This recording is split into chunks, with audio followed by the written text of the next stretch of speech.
Welcome everybody. My name is Moritz Kuhn and I'm a professor of economics at the University of Bonn. Thank you very much for taking the time to watch this video on my latest research with my colleague from Bonn, Christian Bayer, on which ladder to climb, decomposing life cycle wage dynamics. What we do in this paper is to ask the old question from labor market research: why do wages grow and become more unequal as workers age? We revisit this question on the sources of life cycle wage dynamics and provide new answers based on new data. Specifically, we decompose wage growth and the increase in wage inequality over the life cycle into sources proposed by economic theory. First, a worker's education. Second, a worker's labor market experience. Third, difference in wages across employers, with some employers paying higher wages than others. Fourth, differences in wages across occupations, for example, between an investment banker and a teacher. What we find to be the most important determinant of life cycle wage dynamics, however, are job levels, and I will tell you in more detail about what these job levels are in just a second. During their working lives, workers change their job levels and some workers climb the career ladder, while others don't. And the underlying changes in job levels are the most important sources of life cycle wage dynamics. We find they account for half of life cycle wage growth and virtually the entire increase in life cycle wage inequality. Now, the obvious question is, what are job levels? Job levels describe task execution regarding autonomy in task execution, meaning how strictly do job holders have to follow a predefined workflow such that there's little discretion in task execution. Put simply, how much is a workflow regulated? Second, responsibility in task execution. This dimension describes how much the own work affects the work of others. If you set rules for the entire company, many people will be affected by your work. If you are only working with one co-worker, few people will be affected by your work. Third, complexity of tasks. Complexity describes what the minimum skill requirements are to execute the tasks and how long a job holder typically has to be trained to learn task execution. Importantly, this is about minimum skill requirements. It can therefore still be the case that the university graduate works as a cab driver, a job for which you do not need a university degree. How is this conceptually different from occupations? Occupations describe an extensive margin of task execution, meaning which tasks are done. Are you baking bread? Then you are a baker. Or do you make sausages? Then you are a butcher. By contrast, job levels describe an intensive margin of task execution, meaning how are tasks done. If you are the baker and you decide about the recipe, then you are on a higher job level than the worker who follows the recipe and is then on a lower job level. Job levels are an established concept in labor market statistics, but are available only in few datasets. We are using the German Structure of Earnings Survey, but you also find job levels in the National Compensation Survey for the United States, from which we also present results in our paper. The Structure of Earnings Survey is an administrative employer-employee dataset provided by the German Statistical Office. We discuss in the paper in detail the exceptional high quality of these data. How do we measure wages in the data? Wages are monthly earnings including overtime pay divided by paid hours including overtime hours. We will decompose this wage measure in our empirical exercise. We rely on the following wage equation for the decomposition. We consider wages of individual I, working at plant or employer P, in year T, This wage is determined by a worker fixed effect, gamma I, an employer year fixed effect, zeta pt, job characteristics J that contain the job level and the occupation, and individual characteristics I that contain education dummies and gender-specific experience dummies. We follow a key innovation of the popular task-based approach and think of wages as being determined by the tasks that are produced by the job holder rather than the stock of human capital of the job holder.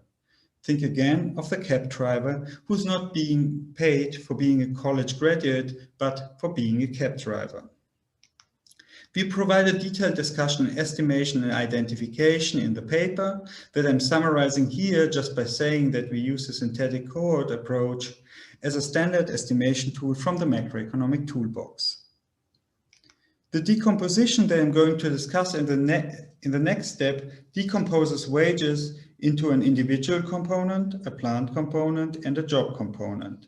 Following the wage model that I just described, the only thing that is important to emphasize is that the plant component is net of the job and worker composition at the plant. So it's about plants paying better at all levels and for all types of workers. In the paper, we present decomposition result for wage growth and wage inequality for males and females. What I'm showing you here is wage growth for males. The solid line here shows total wage growth over the life cycle. The dashed dotted line here shows the job component. The dashed line here shows the individual component, and the dotted line shows the plant component. The important result to take away here is that the job component here accounts for 50% of wage growth over the life cycle. If we further zoom in and look at what determines the job component, we find that the job component here is largely determined by the job level, while the occupation component contributes only little to life cycle wage growth. In the paper, we then show that job levels account virtually for the entire increase in wage inequality. We then discuss that females have distinct life cycle wage dynamics, but that the decomposition results turn out to be the same for men than for women. We look at additional survey data to explore promotion and demotion dynamics and find that promotions happen largely with the same employer, but that workers who change employers are promoted more often. Important for the interpretation of our results, we also demonstrate that job levels have economic content. We rely on a specific job leveling approach to construct job levels based on survey questions and answers, and find that job leveling factors do account for wage differences as job levels do. We also look at data for the United States from the National Compensation Survey and find that the very high explanatory power of job levels for wages holds also true in these data. We furthermore discuss, based on US data and German data, the explanatory power of occupations for wages relative to job levels, and demonstrate the high explanatory power of job levels for wages in the cross-section and even within occupations. Just to give you an idea, we find that in the German data, 5 job level dummies account for more of the cross-section wage dispersion than almost 1,000 5-digit occupation dummies do. Based on these findings on career ladder dynamics, we then provide a new perspective on established wage facts. We consider the gender pay gap, employer pay differences, returns to education, and returns to seniority. Here, I will only give you a short summary on our results on the gender pay gap. We find that a large part of the gender pay gap is accounted for by career ladder dynamics, meaning that males and females progress differently across job levels over the life cycle. What I show you here is just the job level component from our decomposition. The solid line shows males, the dashed line shows females. What you see is that careers evolve differently up to age 30 for males and females, and then female careers come to a halt while males keep on climbing the career ladder. If we look at the plant component for males and females, we see that males keep on climbing the wage ladder to better and better paying employers, while for females we find that they progress to worse and worse paying employers over the life cycle. So through the lens of the career ladder, the gender pay gap is largely a gender promotion gap. What are the main takeaways from our analysis?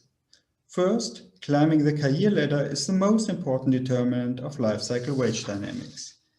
The career ladder accounts for 50% of wage growth and virtually all of the increase of life cycle wage inequality.